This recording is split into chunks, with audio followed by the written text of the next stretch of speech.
Innal hamdalillah nahmaduhu wa nasta'inuhu wa nastaghfiruh wa na'udzu billahi min shururi anfusina wa min sayyiati a'malina may yahdihillahu fala mudilla lahu wa may yudlil fala hadiya lahu wa asyhadu an la ilaha illallah wahdahu la syarika lahu wa asyhadu anna Muhammadan abduhu wa rasuluh sallallahu alaihi wa ala alihi wa ashabihi wa man tabi'ahum bi ihsanin ila yaumil qiyamati amma ba'du.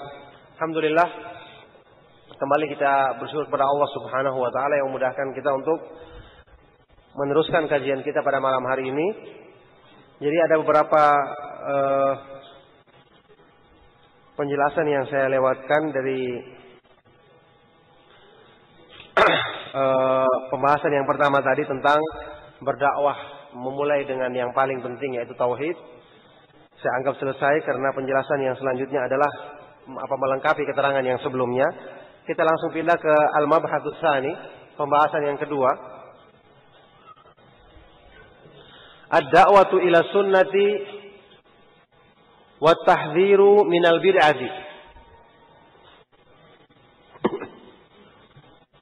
Menyeru kepada sunnah Nabi sallallahu alaihi wasallam dan mentahdzir daripada perbuatan bid'ah. Sunnah di sini maksudnya sunnah yang bersifat umum, yang mencakup segala sesuatu yang dibawa oleh Nabi Shallallahu Alaihi Wasallam dalam Islam. Sunnah di sini adalah makna ucapan yang disampaikan oleh Imam Al-Barbahari dalam awal dari ucapan beliau dalam kitab Syarhus Sunnah. Wa'lam anna sunnata annal Islam huwa sunnatu was sunnata hiyal Islam. Ya, ketahuilah bahwasanya Islam itu adalah sunnah dan sunnah itu adalah Islam. Itu maksudnya.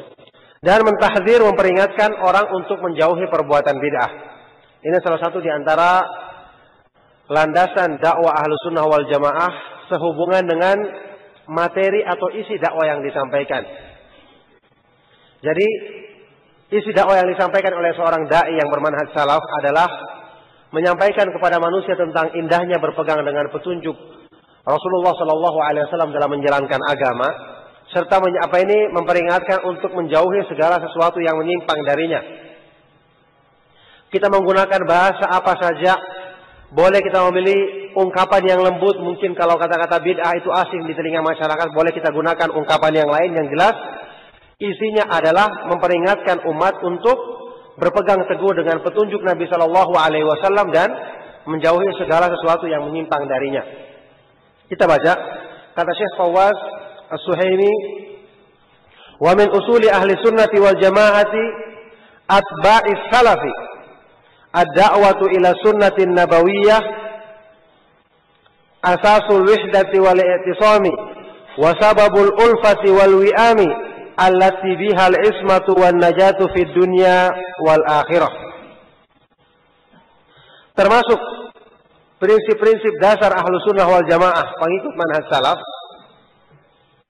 adalah berdakwah, mengajak manusia ke jalan sunnah Nabi sallallahu alaihi wasallam, yang ini merupakan landasan persatuan dan berpegang teguh dengan agama Allah, merupakan sebab untuk ulfah, saling mencintai, saling bersaudara di kalangan kaum muslimin, dan al-wi'am, saling bersesuaian, yang dengan inilah seseorang akan terjaga dan meraih keselamatan di dunia dan di akhirat.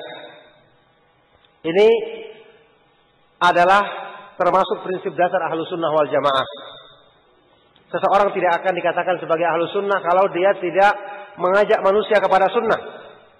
Bagaimana mungkin dikatakan sebagai ahlu sunnah orang yang tidak mencintai sunnah, tidak punya semangat untuk membela sunnah dan mendakwakannya kepada manusia. Apalagi kalau kita ketahui bahwa dakwah kepada sunnah adalah merupakan sunnah Nabi Shallallahu Alaihi Wasallam adalah merupakan landasan Islam. Landasan Islam setelah tauhid kepada Allah Subhanahu wa taala adalah mengajak manusia kepada sunnah agar tauhid yang mereka lakukan, yaitu beribadah kepada Allah Subhanahu wa taala semata-mata, bisa sempurna karena menegakkan ibadah kepada Allah dengan mengikuti selain petunjuknya, selain apa yang disyariatkannya, berarti tidak akan sempurna pengamalan tauhid. Oleh karena itulah seruannya para nabi alaihi wasallam dalam Al-Qur'an, "Ani'budullaha wattaquhu wa ati'un." Hendaknya kalian beribadah kepada Allah, bertakwa kepadanya, dan wa'ati'un, mengikuti, mentaatiku, mentaati Nabi alaihi salatu wassalam.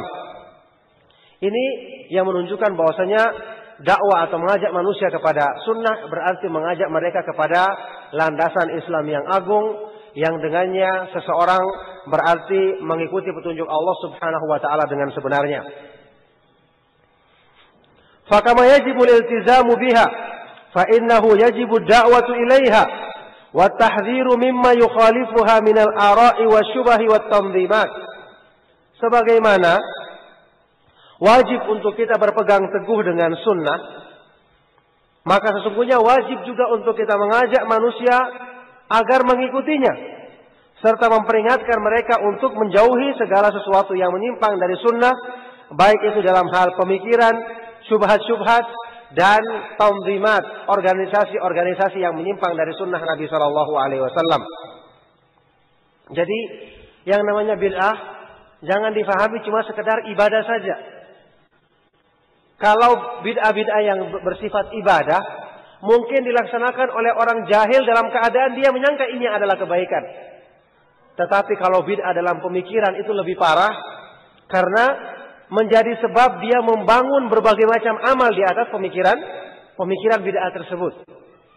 Nah, ini yang menjadikan parahnya permasalahan tadi.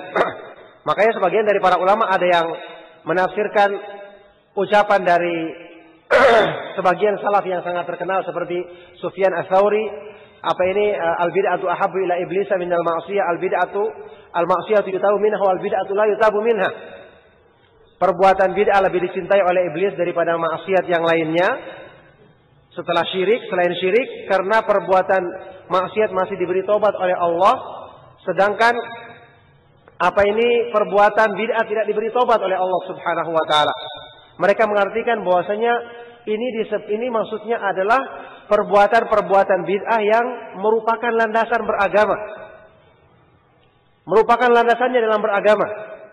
Sehingga segala sesuatu yang dibangun di atas landasan bid'ah ini akan tertolak dan tidak diterima oleh Allah Subhanahu wa taala. Jadi ada yang mengatakan demikian. Jadi ini yang menjadi sebab bahwasanya mengajak manusia kepada sunnah ini merupakan salah satu usulnya Islam. Apalagi kalau kita mengetahui bahwasanya penyebab yang menjadikan sunnah itu asing dan banyak ditinggalkan adalah karena tersebarnya perbuatan-perbuatan bid'ah. Antum tahu semua. Ucapan yang masyhur dari para ulama Ahlus Sunnah, seperti ada di antara mereka yang mengatakan ma ya'ti 'alan nasi min amin illa ahdatsu fihi bid'atan wa amatu sunnatan hatta tahyal bid'ah wa tamuta sunan. Setiap datang satu masa kepada manusia, satu tahun kepada manusia, maka mereka akan melakukan perbuatan bid'ah pada tahun tersebut, sekaligus mereka akan mematikan satu sunnah, sehingga lama-kelamaan akan bermunculan bid'ah-bid'ah dan akan berguguran sunnah Nabi Shallallahu Alaihi Wasallam. Jadi ini menunjukkan kepada kita bahwasanya semangat untuk mendakwakan sunnah adalah dalam rangka menjaga sunnah itu sendiri agar tidak tertutupi oleh kebatilan, dan ini merupakan tugas yang sangat agung yang Allah Subhanahu wa taala mudahkan kepada orang-orang yang mengaku sebagai ahlu sunnah, apalagi dai yang mengajak manusia kepada jalan sunnah Nabi Shallallahu Alaihi Wasallam. Ini perbuatan bid'ah. Jadi yang menjadikan manusia saat ini asing terhadap sunnah adalah karena mereka tidak mengenalnya, dan juga karena mereka menganggap perbuatan bid'ah itu adalah baik. Karena antum ketahui sifat ciri yang menonjol yang ada pada perbuatan bid'ah adalah orang menganggapnya baik. Itu yang jadi masalah. Wa'lam anna saghiral bid'ati ya'udu hatta yasira kabiran.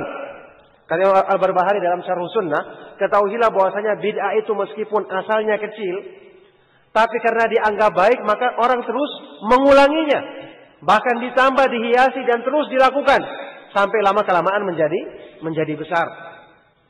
Dalam kondisi seperti ini, maka resikonya akan mematikan satu sunnah Nabi Shallallahu Alaihi Wasallam.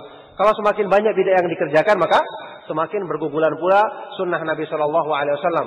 Makanya orang yang mengajak kepada sunnah Nabi Shallallahu Alaihi Wasallam, di samping dia orang yang mengajak kepada sunnah Nabi Shallallahu Alaihi Wasallam dan mengamalkannya di tengah masyarakat yang menganggapnya asing, di samping dia mendapatkan keutamaan mengamalkan sunnah itu sendiri, maka dia dapatkan keutamaan lain, yaitu menghidupkannya di tengah masyarakat yang tidak mengenalnya lagi.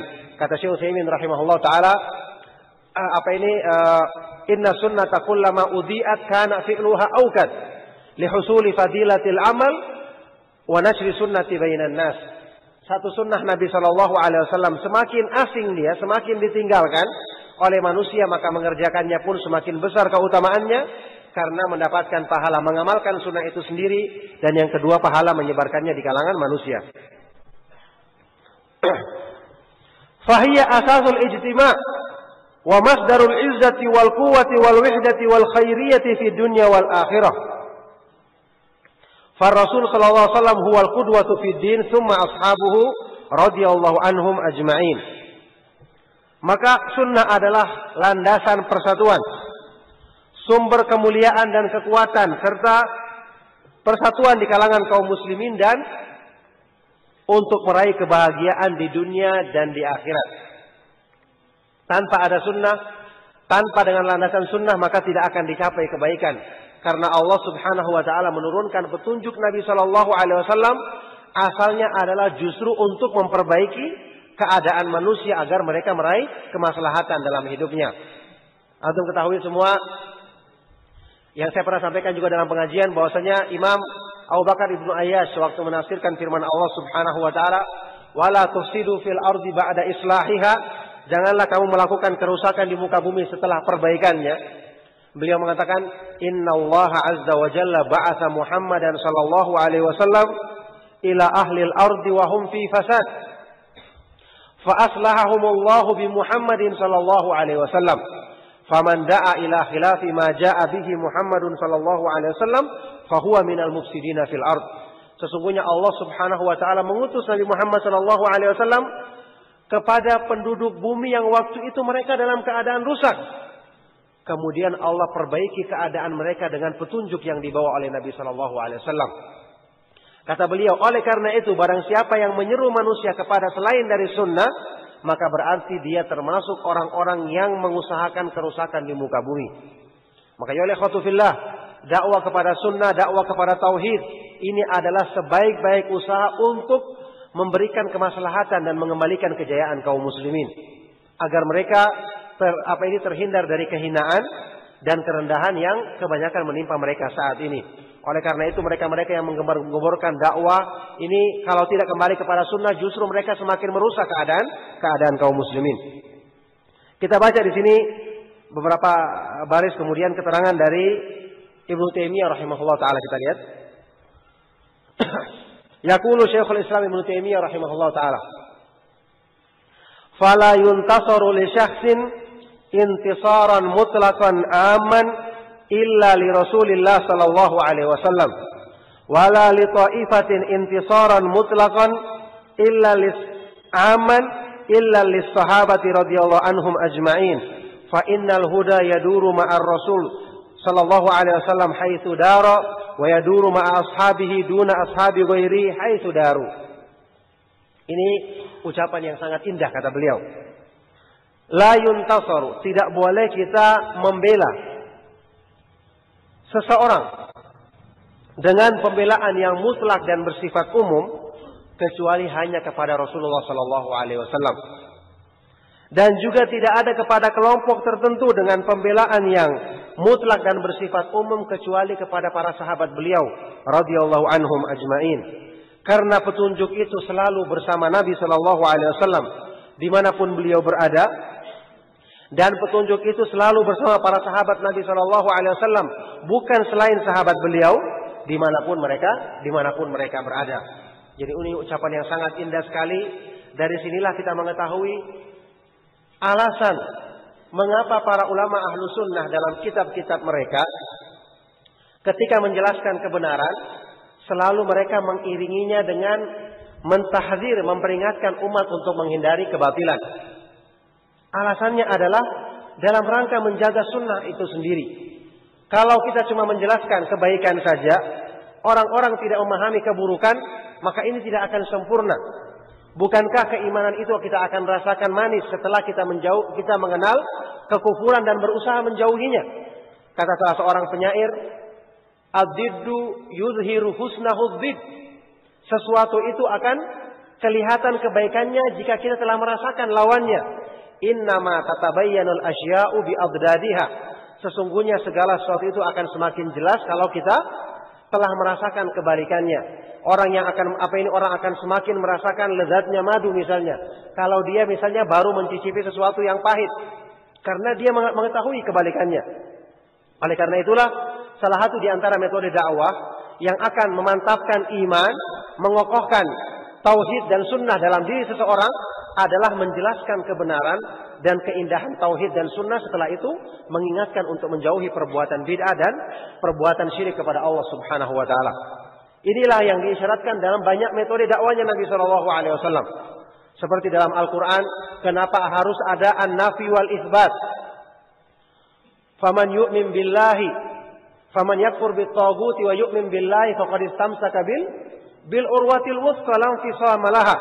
Barang siapa yang kufur terhadap taghut, segala sesuatu yang disembah selain Allah, dan menetapkan iman kepada Allah, maka dialah yang berpegang teguh dengan buhul tali yang kuat. Jadi harus ada iman kepada Allah, menetapkan tauhid dan mengingkari yang selainnya. Kemudian sabda Nabi sallallahu alaihi wasallam, "Alaikum bisunnati wa sunnatil khulafa'ir rasyidin, tamassaku biha 'addu 'alaiha bin nawajid wa iyyakum wa muhdatsatil umur." Jadi perintah untuk mengikuti sunnah khulafa'ir rasyidin, kemudian ada peringatan untuk menjauhi perkara-perkara yang diada-adakan. Inilah metode dakwanya para ulama Ahlus Sunnah. Bahkan metode dakwah seperti ini menunjukkan orang yang melakukannya dialah yang paling paham terhadap agama. Ibnu Qayyim menjelaskan hal ini dalam kitab Al-Fawaid sewaktu membahas tentang pemahaman dari firman Allah Subhanahu wa taala dalam surah Al-An'am ayat 55. Wa kadzalika nufassilul ayati walitastabina sabilul mujrimin. Demikianlah kami memerinci ayat-ayat kami supaya semakin jelas jalannya orang-orang yang menyimpang dari jalan kebenaran. Ayat ini menunjukkan bahwa Allah Subhanahu wa taala tidak cuma menjelaskan jalan yang benar dalam Al-Qur'an, tapi juga memerinci jalan ahlul batil agar orang semakin mantap memegang kebenaran dan semakin tidak ragu-ragu meninggalkan kebatilan. Sampai saya ringkas keterangan ini, kesimpulannya kata Ibnu Qayyim rahimahullah ta'ala, fal alimuna billahi wa kitabihi wa dinihi, orang yang dikatakan berilmu tentang Allah, kitabnya dan agamanya adalah orang yang mengenal jalannya, jalan kebenaran dengan pengenalan yang terperinci, dan juga mengenal jalan kebatilan dengan pengenalan yang terperinci. Fahaulai a'lamul khalqi wa anfa'uhum linnasi wa ansauhum lahum.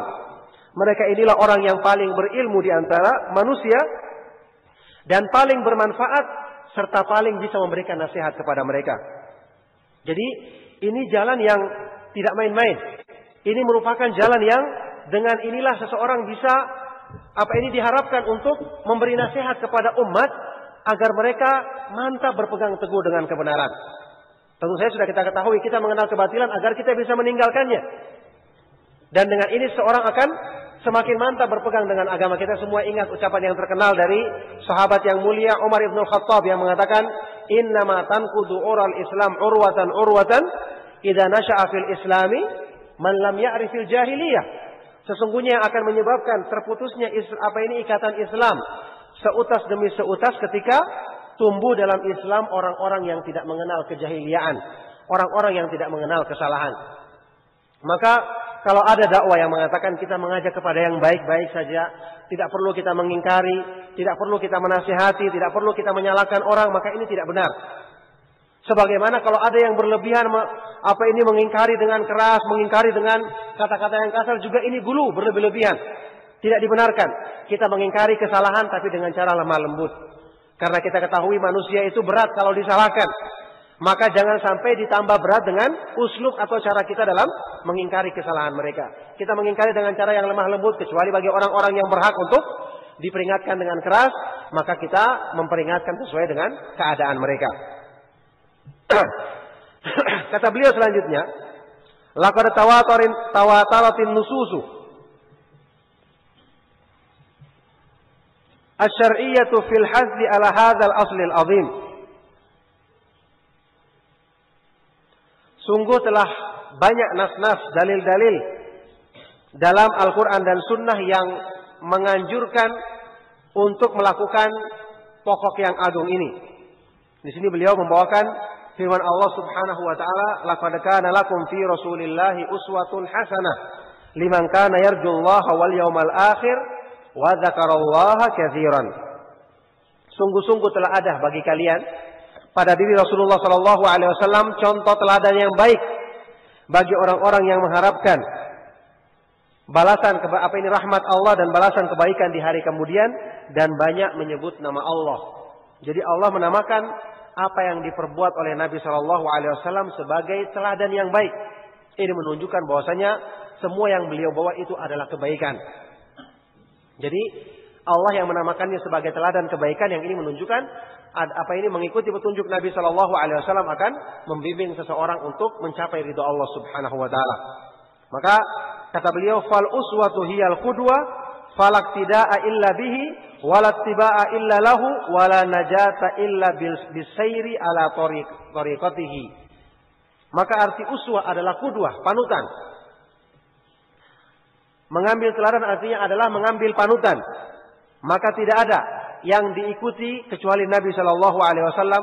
Tidak ada yang berusaha untuk kita taati kecuali beliau. Dan tidak ada keselamatan kecuali dengan menempuh jalan yang ditempuh oleh Nabi Shallallahu Alaihi Wasallam.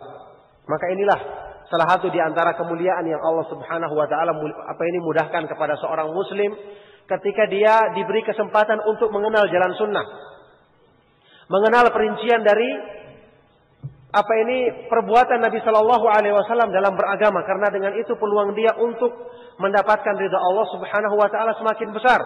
Saya pernah ingatkan dalam pengajian bahwasanya firman Allah dalam ayat ini yang menggandengkan semangat mengikuti sunnah dengan liman kana yarjullaha wal yaumal akhir, bagi orang-orang yang mengharapkan rahmat Allah dan balasan kebaikan di hari kemudian. Ini menunjukkan semangat mengikuti sunnah itu bergandengan atau berkaitan dengan keimanan kepada Allah dan hari kemudian. Ini yang saya pernah sebutkan, diisyaratkan oleh Syekh Abdurrahman As-Sa'di dalam tafsirnya. Kata beliau, wa hadhil uswatul hasanatu innama yaslukuha wa yuwaffaqu laha man kana yu'minu billahi wal yawmal akhir fa innama ma'ahu minal imani wa khawfi iqabillahi wa raja'i thawabihi hadha alladhi yadfa'uhu ala ta'ati bin nabiy sallallahu alaihi wasallam. Teladan yang baik dari Nabi sallallahu alaihi wasallam hanya akan ditempuh dan diberi taufik untuk bisa mengikutinya kepada orang-orang yang beriman kepada Allah dan hari kemudian, karena iman yang dimilikinya, ketakutannya terhadap azab Allah dan pengharapannya terhadap pahalanya, inilah yang mendorong dia untuk mengikuti sunnah Nabi Shallallahu Alaihi Wasallam. Jadi ini ayat yang sangat terkenal sekali dan masih banyak ayat-ayat yang dibawakan di sini. Sebagiannya sudah kita ketahui. Yang jelas sekali lagi yang kita ambil kesimpulan di sini bahwa dakwah mengajak manusia kepada sunnah dan memperingati mereka dari perbuatan bid'ah. Ini di samping akan kembali manfaatnya kepada diri kita sendiri dalam artian menguatkan keimanan dalam diri kita serta menjauhkan segala sesuatu yang menyimpang dari keimanan, menguatkan kita semakin mantap untuk berpegang dengan kebenaran dan semakin menjauhi kebatilan. Juga ini merupakan penjagaan terhadap sunnah itu sendiri, karena dengan sunnah dihidupkan akan berguguran perbuatan-perbuatan bid'ah yang merusak pemahaman agama. Ya, karena hampir waktu kita melangkah kepada poin berikutnya.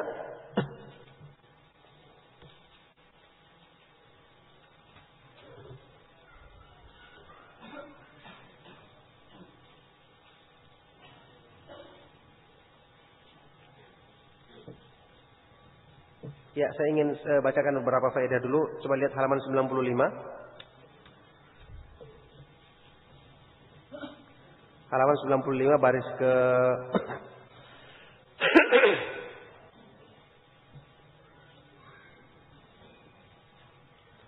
baris kedua. Apa ini?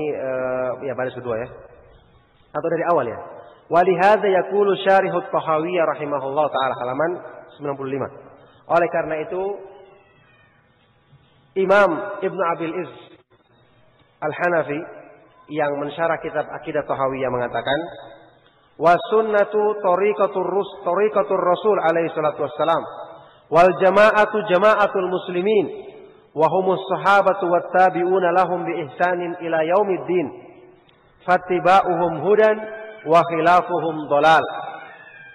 Sunnah itu adalah jalan yang ditempuh oleh Rasul sallallahu alaihi wasallam. Dan jamaah itu adalah jamaah kaum muslimin, yang mereka itu adalah para sahabat dan orang-orang yang mengikuti mereka dengan kebaikan sampai di hari kiamat. Maka mengikuti mereka itu adalah petunjuk, sedangkan menyelisih mereka adalah kesesatan. Kata beliau, "Fassalamatu wan najatu mu'allaqatun bil ittiba'il hadis was sunnati kama qala Syekhul Islam Ibnu Taimiyah rahimahullahu taala." Maka keselamatan dan an-najah, terhindarnya dari azab Allah Subhanahu wa taala, itu senantiasa berkaitan dengan mengikuti hadis dan sunnah. Jadi orang yang semakin banyak mengisi hidupnya dengan mengikuti sunnah, berarti jaminan keselamatan bagi dirinya semakin besar dan sempurna pula. Sebagaimana ucapan Ibnu Taimiyah rahimahullah taala, beliau mengatakan, wa bihadza yatabayyanu anna ahaqqan nasi bi an takuna hiyal firqatun najiyatu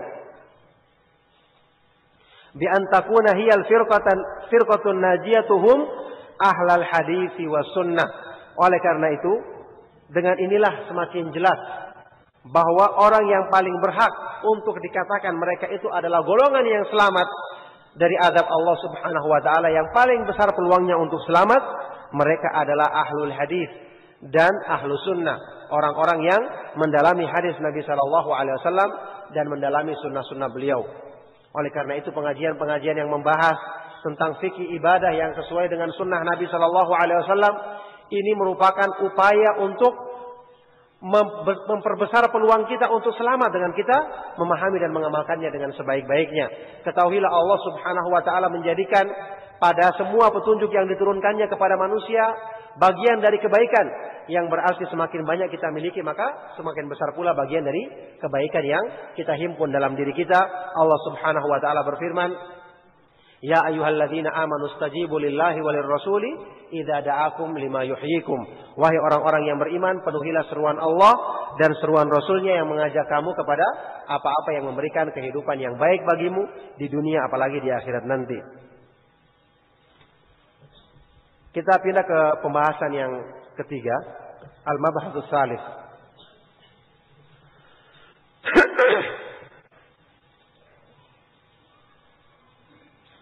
Syumuliyatu fahmi salaf.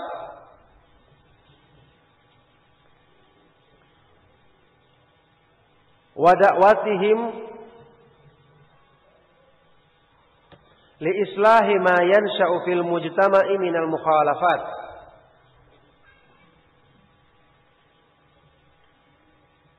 Luasnya cakupan pemahaman salaf dan luasnya dakwah mereka untuk memperbaiki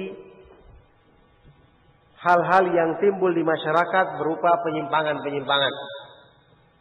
Jadi dakwah salaf adalah dakwah yang memperbaiki semua bidang kehidupan manusia. Penjelasan di awal bahwasanya kita menitik beratkan kepada dakwah tauhid bukan berarti kita menyampingkan hal-hal yang lain yang berhubungan dengan petunjuk Allah Subhanahu wa taala. Karena menurut dakwah salafiyah, agama itu tidak ada yang kulit dan tidak ada yang inti, dalam artian sebagiannya diremehkan dan sebagiannya dilaksanakan. Tidak ada yang demikian.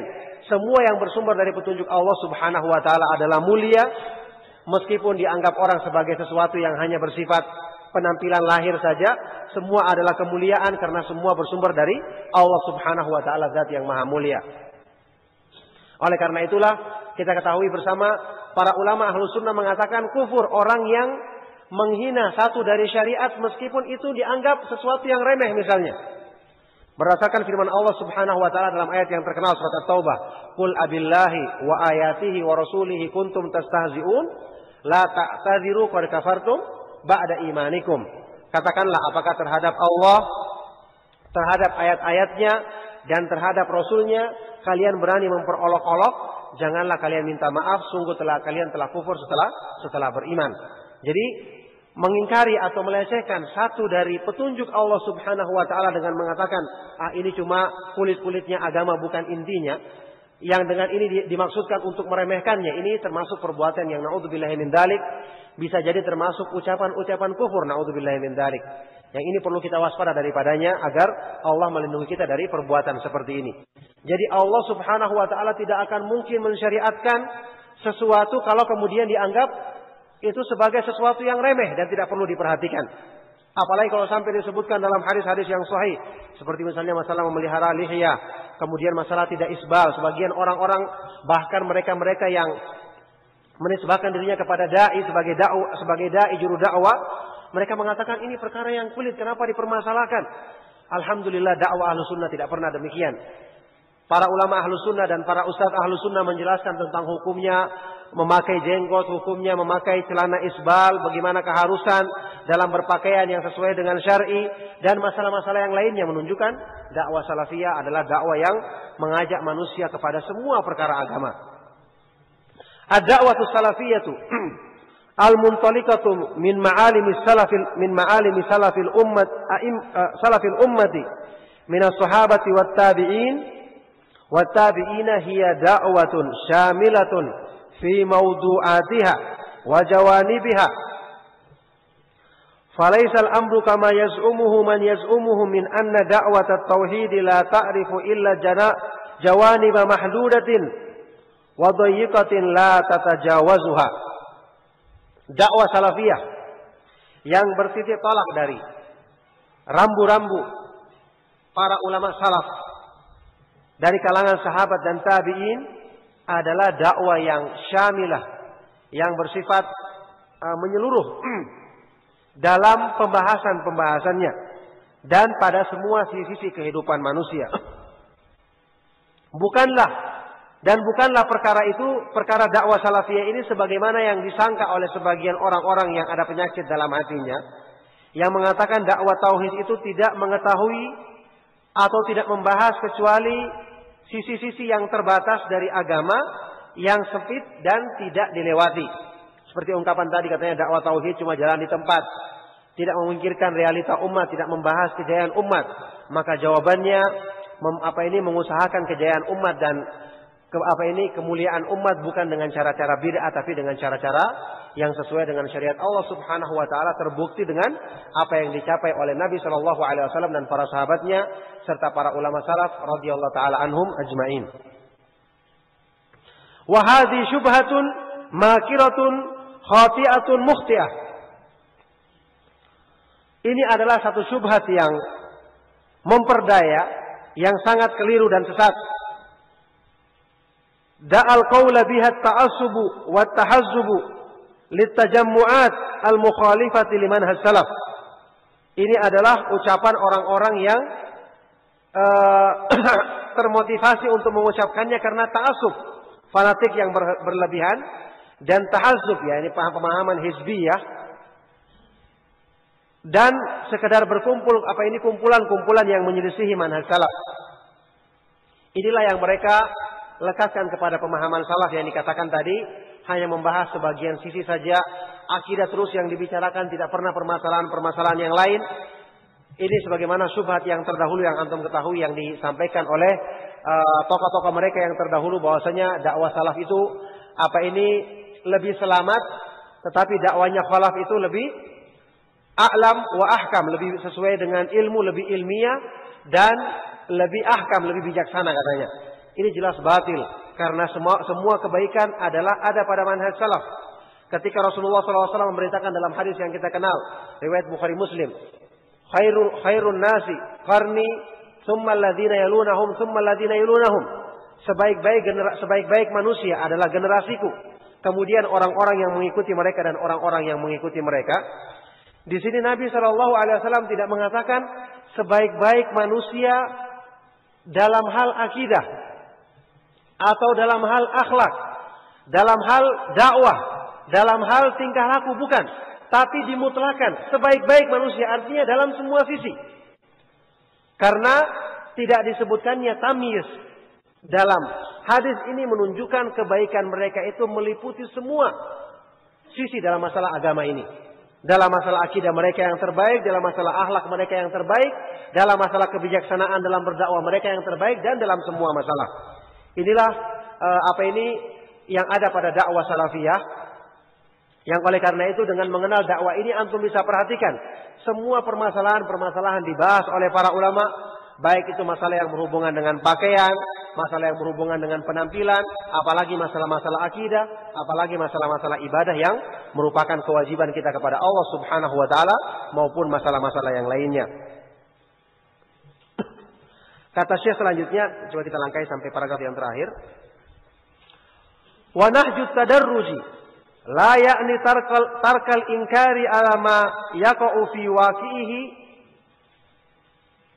min ma'asin wa kaba'ira bal huwa fi tadarrujihi dzalika ya'tani bima yansha'u fi waqi'ihi wa mujtama'ihi min ma'asin wa kaba'ir wa yad'u li tarkiha wa dzalika kama qala sallallahu alaihi wasallam man ra'a minkum munkaran falyughayyirhu bi yadihi fa illam yastati' fa bi lisanihi fa illam yastati' fa bi qalbihi wa dzalika adhaful iman.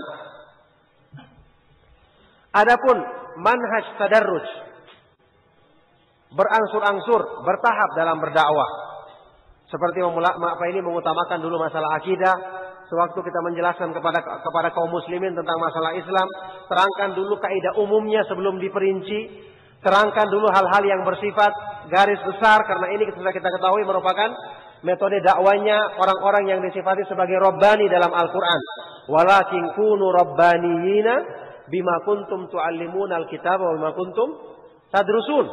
Tapi jadilah kalian sebagai orang-orang Rabbani, pendidik yang dinisbahkan kepada yang mengikuti jalan Allah Subhanahu wa taala dengan apa yang kalian ajarkan berupa kitabullah, kitab Allah, dan dengan apa-apa yang kalian pelajari. Kata Ibnu Abbas, ar-rabbani huwa alladhi yurabbin nasa bi sigharil ilmi qabla kibarihi. Dialah yang mendidik manusia dengan ilmu yang secara garis besar dulu sebelum diperinci ilmu-ilmu tersebut. Ini tidak berarti manhaj untuk tadarruj ini, yakni berangsur-angsur dalam berdakwah ini, tidak sekaligus. Bukan berarti mengingkari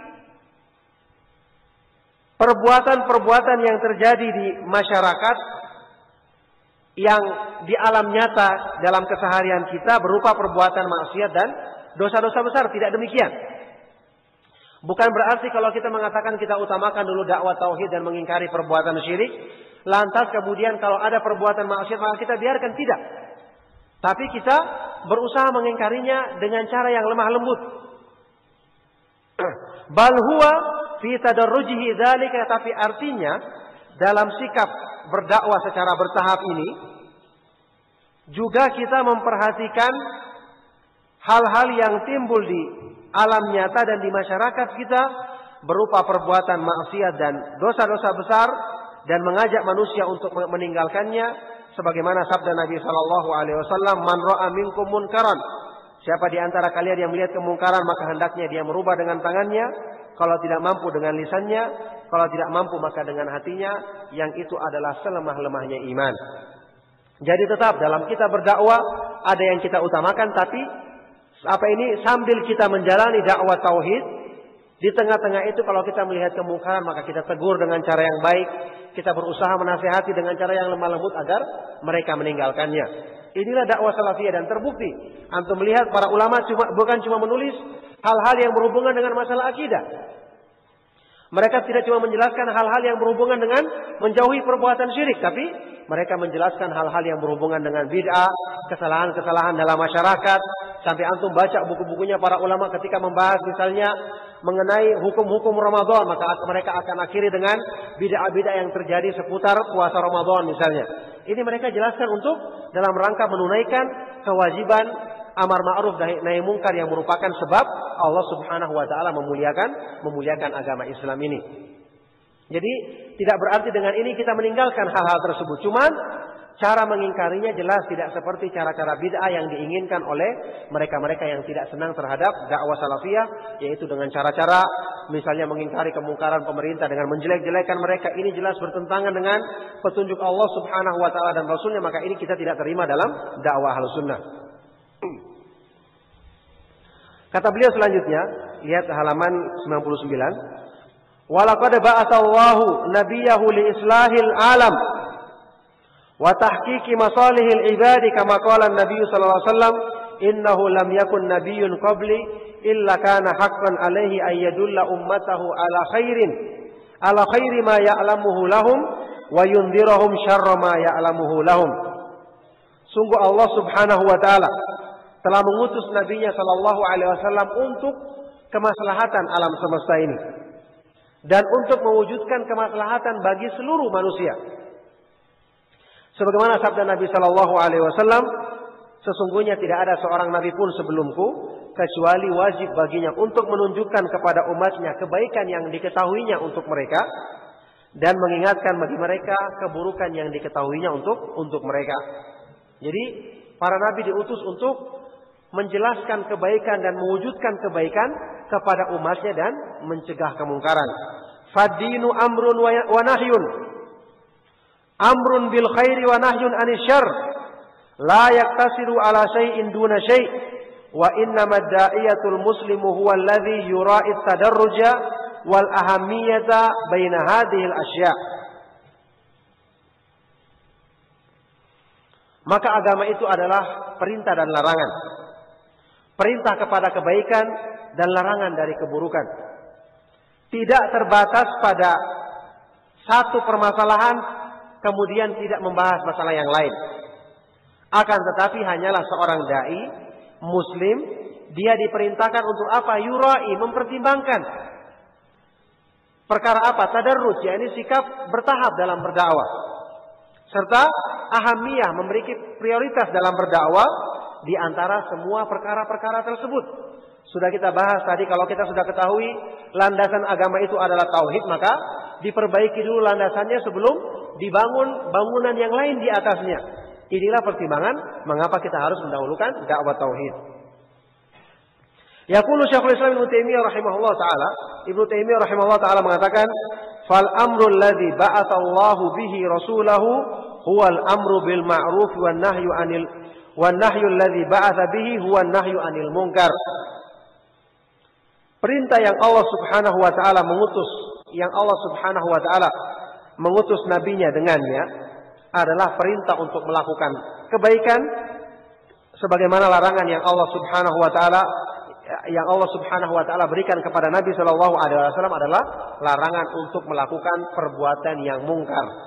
Oleh karena itulah amar ma'ruf nahi mungkar dalam semua permasalahan sudah kita ketahui ini merupakan sebab umat ini dikatakan sebagai umat yang terbaik.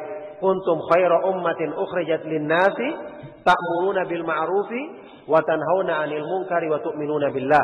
Kalian adalah umat yang terbaik yang dikeluarkan kepada manusia karena kalian memerintahkan kepada yang baik, yang ma'ruf dan melarang dari kemungkaran serta beriman kepada Allah. Umar Ibn Khattab mengatakan, "Man arada ay yakuna min hadhil ummati falyu'addi syartallahi fiha." Barang siapa yang ingin termasuk ke dalam umat yang disifati sebagai umat yang terbaik ini, maka hendaknya dia menunaikan syarat Allah dalam ayat ini, yaitu menegakkan amar ma'ruf nahi mungkar. Oleh karena itu, dakwah-dakwah yang menyampingkan amar ma'ruf nahi mungkar dengan alasan untuk menyatukan, menghimpun, ini adalah dakwah-dakwah yang dijauhkan dari kebaikan dan rahmat Allah Subhanahu wa taala. Fad-da'watu syamilatun likullil juz'iyati la taktasiru ala juz'iyatin duna ukhra.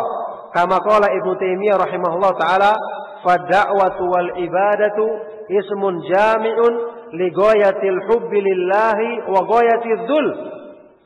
Maka dakwah itu mencakup semua perincian-perincian dalam agama dan tidak cuma terbatas pada satu perkara tanpa yang lainnya. Sebagaimana ucapan Ibnu Taimiyah rahimahullah taala, dakwah dan ibadah itu adalah satu nama, satu istilah yang jami', yang meliputi atau yang mencakup pengertian ghayatul hubbi lillah, puncak kecintaan kepada Allah dan puncak ketundukan diri kepada Allah Subhanahu wa taala. Jadi seseorang tidak dikatakan sebagai pelaku ibadah, penegak ibadah kepada Allah kalau dia tidak tunduk kepada syariatnya. Kalau masih ada perkara-perkara agama yang diketahuinya dan mampu dilaksanakannya tapi dia tidak tunduk, bagaimana orang ini akan dikatakan sebagai hamba Allah Subhanahu wa taala? Dikatakan di sini dakwah dan ibadah itu adalah ketundukan yang sempurna yang disertai dengan kecintaan yang sempurna. Kecintaan yang sempurna kepada Allah Subhanahu wa taala, maka berusaha untuk melaksanakan perkara-perkara agama secara keseluruhan, menghiasi diri dengan petunjuk Allah Subhanahu wa taala untuk menyempurnakan keimanan kita. Ini merupakan pertanda seorang hamba yang benar-benar telah menegakkan ibadah dan dakwah kepada Allah Subhanahu wa taala. Wa syariatul islamiyatu innama ja'at litahqiqil masalihi wa takmiliha wa taqlilil mafasidi wa tahdhiri minha. Yaqulu Syekhul Islam rahimahullah taala, inna syariatal islamiyata ja'at litahsilil masalihi wa takmiliha wa ta'tilil mafasidi wa taqliliha. Dan syariat Islam ini hanyalah diturunkan oleh Allah Subhanahu wa taala untuk mewujudkan kemaslahatan dan menyempurnakan kemaslahatan. Artinya, dengan disebarkan kebaikan-kebaikan maka akan semakin sempurna kemaslahatan di tengah umat ini. Serta untuk memperkecil kerusakan dan melarang manusia dari melakukan kerusakan-kerusakan maksiat tersebut.